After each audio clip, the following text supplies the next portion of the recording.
The Senate has done its job, the state Senate that is, in passing a fiscal year 2020 budget plan. Joining us right now is our local state senator, Dan Lauwers. Dan, good morning.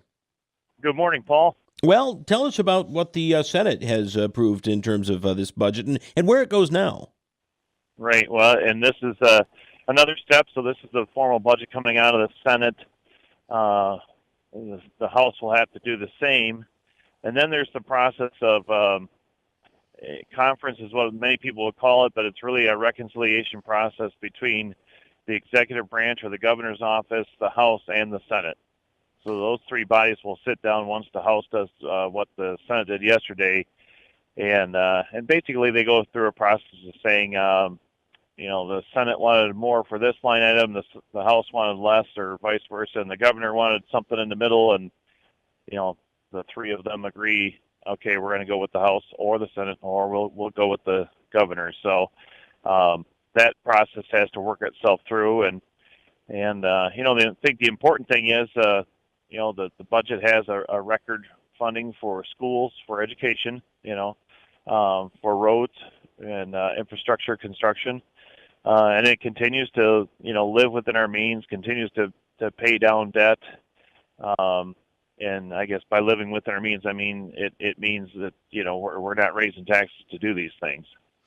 And that was something the governor said she wanted to do, was to raise taxes to fund roads. Do you think that there will be enough road funding in this budget to satisfy the governor?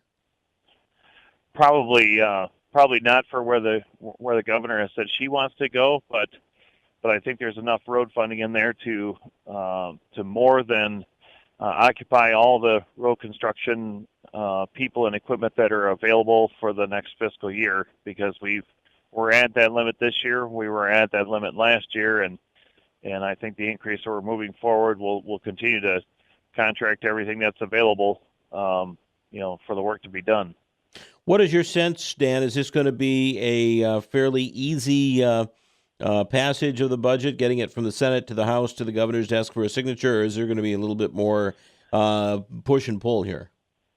Yeah, I guess the latter is what I would expect, but I don't know. This is a new administration, a new governor, and so we're all new to how that interaction is going to play out. Many people in Lansing say, "Oh, this is going to be one of those years, like years in the past, where the budget is not complete until September 32nd or something like silly like that." But that's not our plan. Our plan is to do just what we're doing, and that's keep the budget on course with what we've done the last 7-8 years now, by getting it done in late May, early June, so that the schools and the municipalities that depend on that budget can make their plans for the coming year. Well, we'll certainly see where it goes from here. We'll be watching a lot of other things going on in the Senate and the House as well, including auto insurance reform. Where's that at right now? There was some real progress being made just yesterday on auto insurance reform. The governor is speaking with the House and the Senate leadership, and there's progress being made. There at one point yesterday, we thought we were going to stay in session late into the night to finalize an auto insurance bill. So pretty hopeful there. I'm glad that people are talking, and the great news is, and I encourage everyone out there, contact anyone who represents you, the governor's office as well, especially because people really need this rate relief, and I want to make sure that all of our represented officials out there know how badly people want this to be done. Is it going to provide significant rate relief for people who buy auto insurance?